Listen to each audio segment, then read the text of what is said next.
Praise the Lord. I greet you very good morning. In the precious name of our Lord and Savior, Jesus Christ.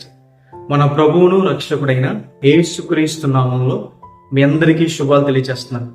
ఈరోజు దేవుని వాగ్దానం ధ్యానం చేద్దాం. చూడండి, యెషయా గ్రంథము 60వ అధ్యాయము 22వ వచనం. ఆశగల ప్రాణమును ఆయన తృప్తిపరిచి ఉన్నాడు. హల్లెలూయా. మీ ఆశ మంచిదైతే, న్యాయమైనదైతే, మీ ఆశ భంగం కానేరదు అని రాయబడిన రీతిగా దేవుడు మీ ఆశను నెరవేర్చి మిమ్మల్ని తృప్తిపరుస్తాడని. నీతిమంతులు భక్తిపరులైన జకర్యా ఎలిజబెత్తుకు వృద్ధాప్యంలో కూడా సంతానం ఇచ్చి తృప్తిపరిచిన దేవుడు హిజ్కియా జీవితంలో మరణకరమైన రోగంతో పడి ఉండగా 15 సంవత్సరాల ఆయుష్నిచ్చి తృప్తిపరిచిన దేవుడు మిమ్మల్ని కూడా తృప్తిపరుస్తాడని. తన పొలంలోకి పరగేరుకోవడానికి వచ్చిన రూతుని తృప్తిపరిచిన బోయాజులాగా దేవుడు మనల్ని తృప్తిపరుస్తాడు. క్రీస్తు ప్రభువారు వాక్యాన్ని 3 రోజులు ఉన్న ప్రజల్ని దేవుడు ఆహారంతో తృప్తిపరిచి పంపించాడని.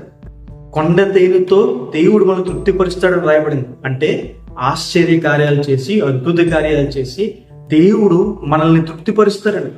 తన మందిరములోని మేలుల చేత దేవుడు మనల్ని తృప్తిపరుస్తాడు. దేవుని మందిరం అనగా దేవుని మహిముండే చోటు, దేవుని నివాస స్థలము, పరలోకపు గవిని.